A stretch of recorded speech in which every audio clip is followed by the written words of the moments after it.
السلام علیکم ورحمۃ اللہ وبرکاتہ۔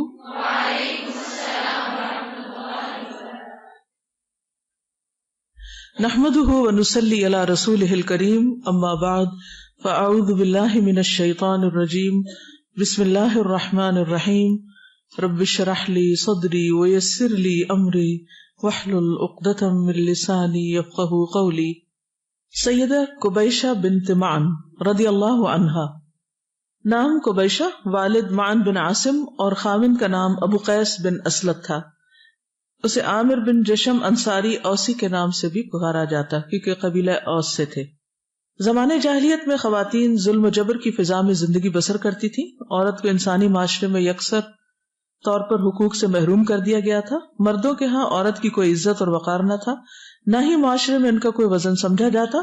کسی معاملے میں عورت سے کوئی رائے طلب نہیں کی جاتی تھی، یہاں تک کہ اسے زندگی کے حق سے بھی محروم کر دیا گیا۔ لہذا جس کے ہاں کوئی بیٹی پیدا ہوتی تو وہ لوگوں کی طعن و تشنیع سے بچنے کے لیے اسے زندہ درگور کر دیتا۔ یہ سب کا حال نہیں تھا، چند قبائل ایسا کرتے تھے۔ اسلام نے اس مذموم عادت کو ختم کیا، عورت کو عزت کا مقام دیا، اس کی حیثیت کو اجاگر کیا۔ سیدہ قبیشہ کا خاوند ابو قیس بن اسلط بڑا فصیح اور بلیغ شاعر اور پختہ کار شہسوار تھا۔ انہیں صحابی ہونے کا شرف حاصل ہوا۔ انہوں نے خوب اچھے انداز میں اسلام قبول کر کے اپنی زندگی گزاری، اپنی قوم کو اسلام کی دعوت دی اور اپنی قوم کو نبی صلی اللہ علیہ وسلم کی تصدیق کے لیے آمادہ کیا۔ ابو قیس نے رسول اللہ صلی اللہ علیہ وسلم کی مجلس میں حاضری دی، آپ کی باتیں سنی، متاثر ہوئے اور اسلام میں داخل ہو گئے۔ یہ زمانے جاہلیت میں بھی اسلام اور دیگر مذاہب کا تقابلی مطالعہ کرتے تھے، یعنی کمپیریٹو اسٹڈی کرتے تھے، اکثر و بیشتر غور و فکر کرتے اور حقیقت کا ادراک کرنے کے لیے کثرت کے ساتھ سوال کیا کرتے تھے، کیونکہ حقیقی منزل تک پہنچنے کے لیے سوال کا سہارا لینا اور غور و فکر کرنا دونوں بہت معاون ثابت ہوتے ہیں۔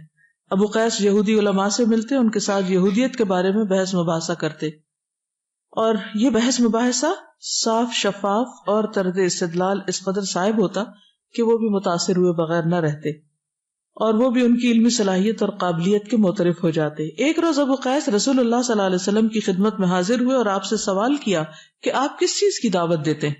رسول اللہ صلی اللہ علیہ وسلم نے نہایت تفصیل کے ساتھ اسلام کی مبادیات سے آگاہ کیا۔ مبادیات یعنی بیسکس۔ وہ رسول اللہ صلی اللہ علیہ وسلم سے اسلام کے بارے میں جان کر بہت متاثر ہوئے۔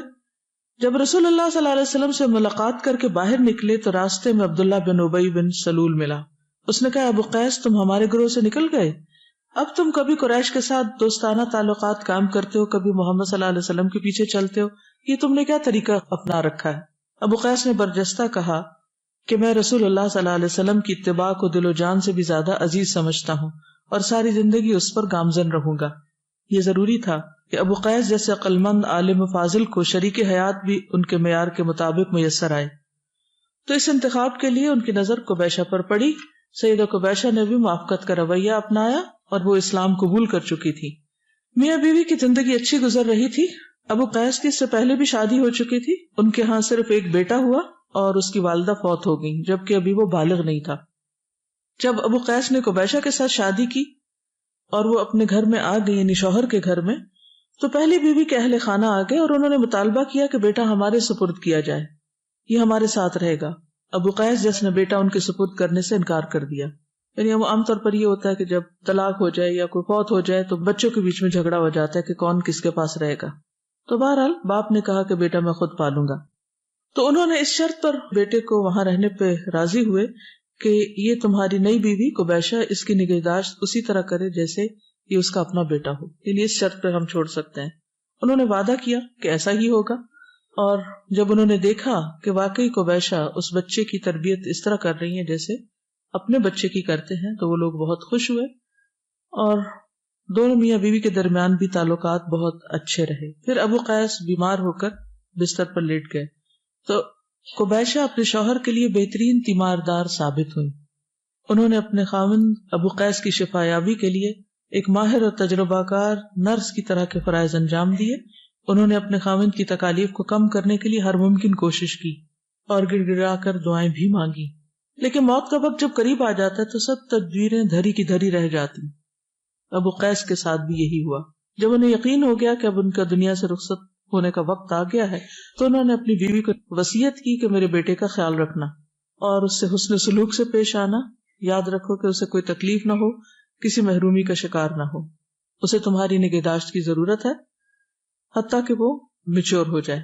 اس کے تھوڑی دیر کے بعد یعنی اس گفتگو کے کچھ ہی دیر کے بعد ابو قیس فوت ہو گئے. قبیشہ اپنے خاوند کے ساتھ طے پانے والے معاہدے کے مطابق بیٹے کی نگہداشت کرتی رہی. جب بچے کا باپ فوت ہو گیا تو اس نے پہلے سے بھی زیادہ محبت اور شفقت کا سلوک کرنا شروع کر دیا. یہاں تک کوئی بات آپ کی سمجھ میں آئی؟ عورت کا کیا کردار سامنے آ رہا ہے؟ بعض اوقات ایسا ہوتا ہے نا کہ شادی کے بعد شوہر کی پچھلی اولاد کو دیکھ بھال کرنی پڑتی. عام طور پر تو اب لڑکیاں ایسی جگہ شادی بھی نہیں کرتی جہاں یہ پتا ہو کہ وہاں پہلے سے بچے منتظر ہیں جن کی دیکھ بھال کرنی پڑے گی. اگر کسی کے ساتھ ایسا مرحلہ کو پیش آ جائے تو کیا رویہ ہونا چاہیے؟ آپ میں سے کسی نے ایسی کوئی خدمت کی ہو, کوئی قربانی کی ہو کہ کسی اور کے بچے پالے ہیں؟ کسی نے نہیں. مشکل کام ہے, بچے تو اپنے پالنا بھی بہت مشکل ہے, کہاں یہ کہ کسی اور کے پالے جائیں.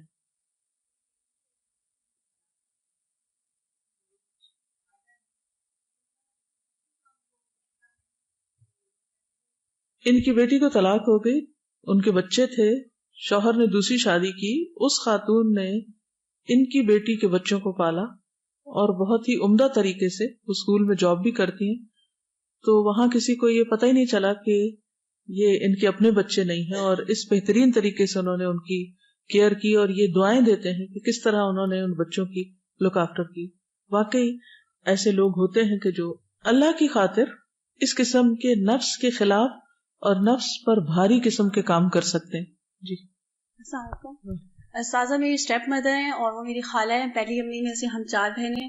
جس طرح ٹریڈیشنل ماحول ہوتا ہے کہ ستیلی ماں کا ایسا رویہ, الحمدللہ ایسا نہیں ہے.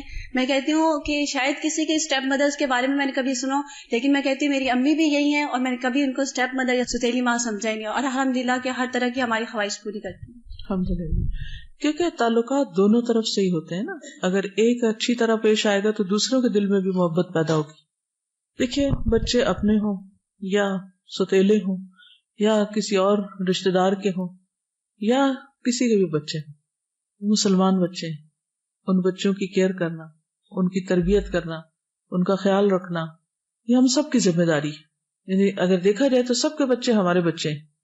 بچوں میں انویسٹمنٹ کرنا ایک بہت بڑا نیکی کا کام ہے, کیونکہ جو آتے ہیں وہ بچپن میں سیکھ لیتے ہیں.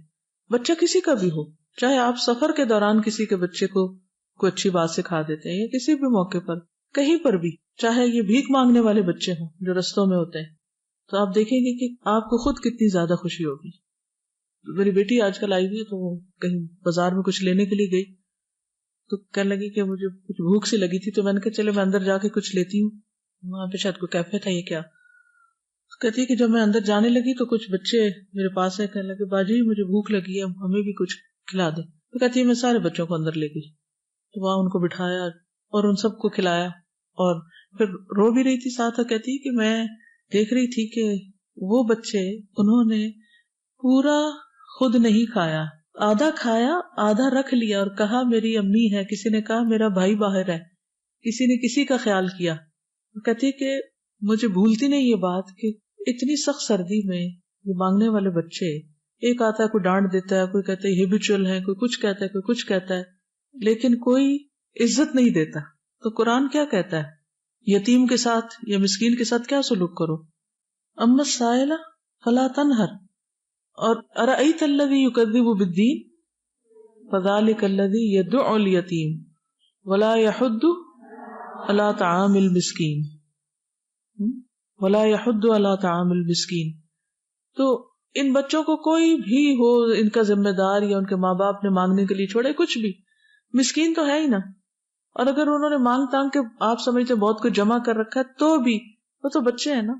تو طعام المسکین کی ترغیب دینا اور اس کی طرف توجہ دینا یہ بھی ہماری ذمہ داری, اور خصوصاً اگر وہ بچے ہوں. کہتی جتنی دیر وہ کھاتے رہے میں ان سے باتیں بھی کرتی رہی اور ان سے مکالمہ وغیرہ بھی سنتی رہی اور ان کو اچھی اچھی چیزیں بھی سکھائیں. تو تبلیغ تو کہیں بھی ہو سکتی, سکھایا تو کسی کو بھی جا سکتا, لیکن اس سب کے لیے انتہائی ضروری ہے کہ کسی کا بھی بچہ اس کے ساتھ ہمدردی اور خیر خواہی, کہ اگر یہاں میرا بچہ ہوتا تو میں کیا چاہتی. میراث کے موقع پر جب اوروں کے بچے آ جائیں تو اس وقت قرآن کیا حکم دیتا ہے کہ ان کے ساتھ کیا سلوک کرو؟ کہ ڈرنا چاہیے کہ اگر تمہارے بچے اس طرح چھوٹے رہ جائے تو کیا ہو. بولیے. ہر روز آتے جاتے ہوئے ان بچوں سے واسطہ پڑتا ہے. جب بھی ریڈ لائٹ ہوتی ہے تو یہ بچے آ جاتے ہیں اور انہوں نے بوٹلز پکڑی ہوتی ہیں, پانی ڈالا ہوتا ہے اس میں, اور چھوٹے چھوٹے وائپرز پکڑے ہوتے ہیں, وہ فٹافٹ آپ کا شیشہ صاف کرنے لگتے ہیں. تو کچھ لوگ ان کے پاس جاتے ہیں, وہ ڈانٹ کے انہیں بھگا دیتے ہیں. تو میں سوچتی ہوں کہ سارا دن یہ لوگ کتنی ڈانٹیں کھاتے ہیں. تو الحمدللہ جو بھی ہوتا ہے ان کو دے دیتے ہیں, لیکن اگر کچھ بھی نہ کر سکے ان کے لیے تو میں دعا ضرور کرتی ہوں کہ اللہ تعالیٰ ان کو رزق دے. اور مجھے فوراً اپنا چھوٹا بیٹا یاد آتا ہے کہ اگر وہ ان کی جگہ پہ ہوتا تو کیسا فیل ہوتا. تو اور کچھ نہیں کر سکتے تو کم از کم دعا کر دینی چاہیے ان کے لیے. بالکل, ان سے اچھی طرح بات ہی کر لینی چاہیے, بھلے وہ غلط ہی کر رہے ہیں. کیونکہ بہت سے لوگ یہ کہتے ہیں نا, ان کو نہیں انٹرٹین کرنا چاہیے کیونکہ یہ پھر سر پہ چڑھ جاتے ہیں, ایسا کرتے ہیں ویسا کرتے ہیں, جو بھی کرتے ہیں, لیکن وہ انسان تو ہے نا, بحیثیت ایک انسان ہی ان کے ساتھ عزت کا معاملہ کر لینا چاہیے. قبیشہ کو اپنے مثالی خاوند ابو قیس کے وفات پا جانے سے ناقابل تلافی نقصان پہنچا, لیکن اس کے باوجود ان کی ایمان کے ساتھ گہری وابستگی اور اسلامی فہم و فراست نے انہیں صبر جمیل کا رویہ اختیار کرنے پر مجبور کر دیا. قبیشہ خاوند فوت ہو جانے کی بنا پر دل گرفتہ اور افسردہ تھی کہ ان کے مرحوم شوہر کے رشتہ دار ملاقات کے لیے آئے. انہوں نے انہیں خوش آمدید کہا کیونکہ وہ محبوب شوہر کے رشتہ دار تھے. ان کی عزت و تکریم کرنا اس پر واجب تھا. یہ ان کی طرف سے اپنے وفادار شوہر کے احترام کا تقاضا بھی تھا کہ وہ ان رشتہ داروں کے ساتھ خوش دلی کے ساتھ پیش آئے. لیکن سیدہ قبیشہ کے دل میں شک و شبہ پیدا ہوا جس کی بنا پہ وہ مضطرب ہو گئی. وہ اس نقطے پر غور و خوض کرنے لگی کہ رشتہ داروں کی آمد کا حقیقی سبب معلوم ہو کہ کیوں آئے ہیں. تھوڑی دیر بعد ان کی آمد کا بھید ظاہر ہو گیا. ان کے دلوں میں چھپی ہوئی خواہش واضح ہو گئی. انہوں نے سیاہ رنگ کی چادر نکالی اور قبیشہ پہ ڈال دی. وہ اس چادر میں چھپ گئی. یہ منظر دیکھ کر انگشت بدندہ رہ گئی. یہ سوچنے لگی کہ کیا ماجرا ہے, مجھ پہ سیاہ رنگ کی چادر ڈالنے کا مطلب کیا ہے, یہ لوگ کیا چاہتے ہیں, ان کا مقصد کیا ہے. یہ دراصل زمانے جاہلیت کی ایک نہایت ہی گھٹیا عادت تھی, نہایت ناپسندیدہ حرکت تھی, نہایت گھناؤنا عمل تھا. زمانے جاہلیت میں بیوہ پر سیاہ رنگ کی چادر ڈالنے کے دو مقصد تھے. ایک یہ کہ اب خاوند کی وراثت سے قطعی طور پر محروم, اس کے چھوڑے ہوئے مال میں کسی چیز پر اس کا حق نہیں. دوسرا مقصد یہ ہوتا کہ اب یہ عورت خاوند کے گھر سے باہر نہیں جا سکتی اور نہ ہی اپنے خاوند کے اہل کے علاوہ کسی اور سے شادی کر سکتی. زمانے جاہلیت میں لوگ عورت کو گھر کے دیگر ساز و سامان کی طرح گردانتے تھے. وہ سمجھتے تھے کہ عورت کو کوئی رائے دینے کا حق نہیں, نہ ہی اس کے احساسات کی کوئی قدر و قیمت ہے. لیکن اسلام نے اس کی اصلاح کی. سیدہ قبیشہ نے اپنے دل سے پوچھا کہ میں جس دین کی پیروکار ہوں, کیا وہ دین اس قبیح رسم کو پسند کرتا ہے؟ وہ اس حقیقت کو جانتی تھی کہ دین اسلام تو عدل و انصاف کا لمبردار ہے اور اس قسم کے ناروا ظلم کی اجازت نہیں دیتا. کیا دین اسلام اس قسم کی گھناؤنی حرکت کو قبول کرنے کی اجازت دے سکتا؟ کیا اللہ کے رسول صلی اللہ علیہ وسلم اس کی اجازت دیں گے کہ اسلام کے آنگن میں زمانے جاہلیت کے رسم و رواج کا عمل دخل ہو؟ ہرگز ایسا نہیں ہو سکتا. اسلام کے گھنے سائے تلے خاردار بوٹیوں کا کیا کام ہے؟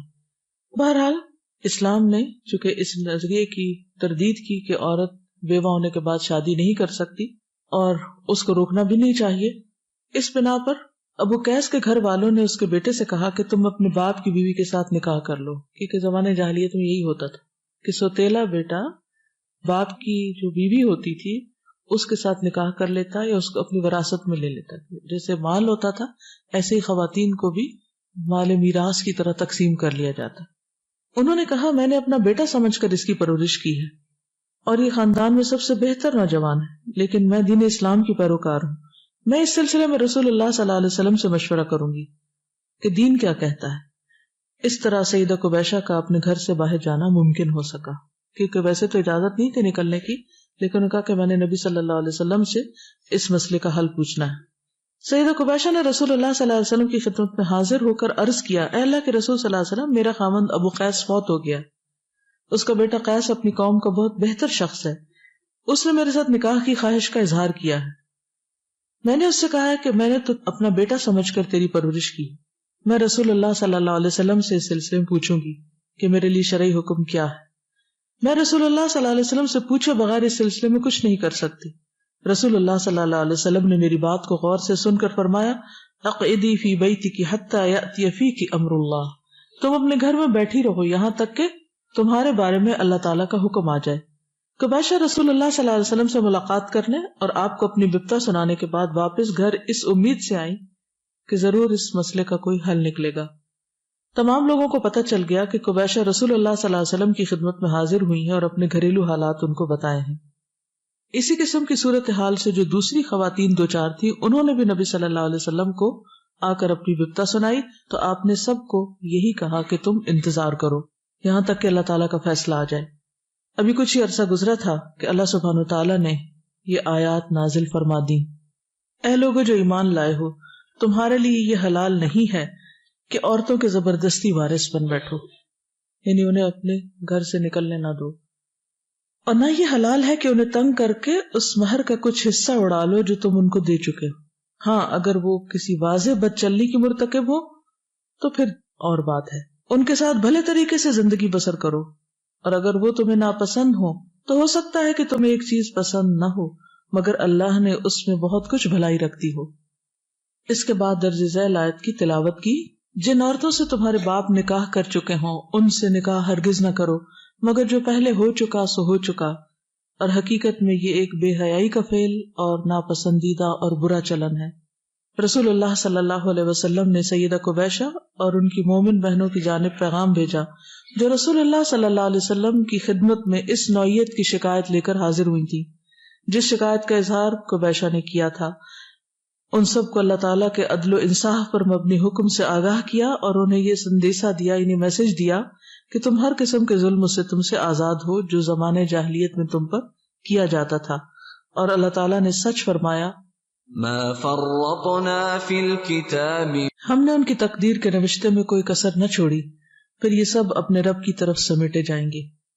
ہاں اللہ کی کتاب قرآن مجید اور اس کی وضاحت کرنے والی سنت رسول میں ایسے احکامات بیان کیے گئے ہیں جن پر عمل پیرا ہو کر انسان عدل و انصاف، عزت اور وقار کے ساتھ زندگی بسر کر سکتا ہے اور ظلم و ستم کا نشانہ بننے سے بچ سکتا ہے. اللہ تعالیٰ مومن و وفادار سیدہ قبیشہ پر اپنی رحمت کی برکھا برسائے، ان کی نہایت احسن انداز میں مہمان نوازی کرے اور انہیں اپنی رضا سے نوازے. آمین یا رب العالمین. آپ میں سے کوئی کچھ کہنا چاہیں؟ ابھی جیسے بات ہو رہی تھی کہ یہ 3 بچے تو ہوتے ہیں ان کے ساتھ اچھا سلوک کرنا چاہیے، تو جب بچے چھوٹے ہوتے ہیں تو ان کا مائنڈ سیٹ کرنا ہے وہ اٹیچ جلدی ہو جاتے ہیں، لیکن جب بچے بڑے ہو جاتے ہیں تو ان کے اندر ماں کی جو محبت ہوتی ہے وہ اتنی آسانی سے نہیں نکلتی. تو میری اپنی فیملی میں ایک بڑی اچھی اگزامپل ہے کہ انہوں نے اپنے فادر کی شادی جو ہے مطلب دیر سے، اور بچے بالکل جوان تھے، تو ایک دفعہ ان کے بارے میں بات سننے کو ملی کہ وہ اپنی دوسری ماں سے وہ یہ کہہ رہے ہیں کہ جنت میں آپ ہمارے ساتھ ہوں گی یا اپنے پہلے شوہر کے ساتھ. تو وہ ہنسنے لگی کہ یہ کیسا سوال ہے، تو انہوں نے اپنی امی کا ہاتھ پکڑ کے کہا کہ ہم آپ کو ان کے پاس نہیں جانے دیں گے، آپ ہمارے پاس ہی رہیں گی. تو مجھے اس سے اندازہ ہوا کہ اتنے وہ بڑے میچور ہیں لیکن پھر بھی انہوں نے ان کو ان کی جگہ دی کہ ماں تو بچے کے ساتھ کرتی ہے، لیکن جو بچے بڑے ہو جاتے ہیں وہ ایٹ ٹائمز جو اسٹیپ مدر ہوتی ہے اس کو وہ جگہ ہی نہیں دیتے. وَأُحْضِرَتِ الْأَنفُسُ الشُّحَّ. السلام علیکم استاذہ، میں آج صبح مارننگ میں پیدل آ رہی تھی تو یہ کچی بستیوں سے گزر ہوا تو مجھے اتنی حیرت ہوئی کہ 8 o'clock کے قریب کا ٹائم تھا، بلکہ اس سے پہلے کا ہی. تو ماشاءاللہ سے ایک چھوٹی سی انہوں نے کچی سی مسجد بنائی ہوئی تھی اور میجورٹی بچے وہاں پہ ماشاءاللہ سے قرآن پاک پڑھ رہے تھے. اور ہم لوگ یہ تصور کرتے ہیں کہ شاید وہ لوگ کچی بستیوں میں رہتے ہیں تو ان کو بالکل بھی نالج نہیں ہے.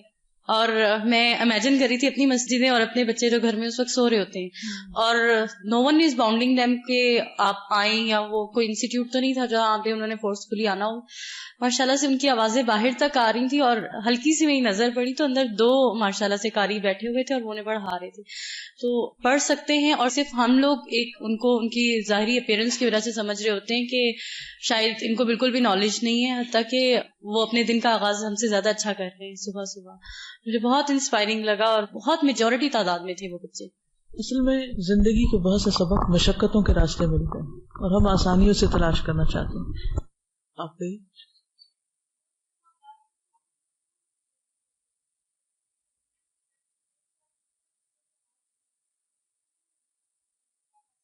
بالکل، یہ بہت اچھا پوائنٹ ہے کہ بعض اوقات ہمارے ساتھ کئی مسائل پیش آ رہے ہوتے ہیں لیکن ہم ان کا حل کسی سے پوچھتے نہیں، نہ کسی سے ڈسکس کرتے، نہ انیشیٹو لیتے. تو اس کا نقصان کیا ہوتا ہے کہ پھر اسی حال میں زندگی بسر کیے جاتے ہیں. جبکہ اچھے سوال کے ذریعے مسئلے کے حل کی طرف سوچ کر جب کوئی شخص قدم اٹھاتا ہے تو اس سے نہ صرف یہ کہ اس کا اپنا مسئلہ حل ہوتا ہے بلکہ اس کے ذریعے اور بہت سے لوگوں کے بھی مسائل حل ہوتے ہیں.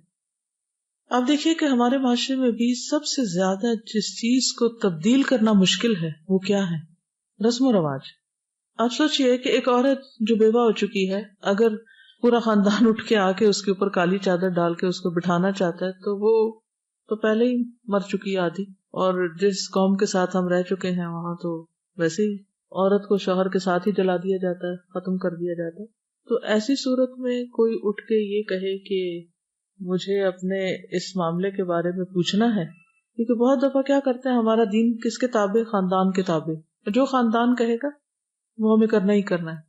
ہم یہ نہیں معلوم کرنے کا سوچتے کہ قرآن کیا کہتا ہے, اللہ کے رسول صلی اللہ علیہ وسلم کیا کہتے ہیں, اس معاملے میں دین کیا کہتا ہے. ایزی وے کیا لیتے ہیں آپ کہ جو لوگ کر رہے ہیں وہی ہمارا دین. یہ دین تو وہ ہے جو اللہ تعالیٰ نے اتارا ہے. تو اس لیے بہت ضروری ہے کہ ہم ہر معاملے, نہ صرف یہ کہ ایسے کسی معاملے میں, بلکہ ہر معاملے میں کیا کریں. جب کوئی مسئلہ پیش آئے تو کیا کریں, کوئی ذہن میں سوال آئے تو کیا کریں. فَاسْأَلُوا أَهْلَ الذِّكْرِ إِن كُنتُمْ لَا تَعْلَمُونَ.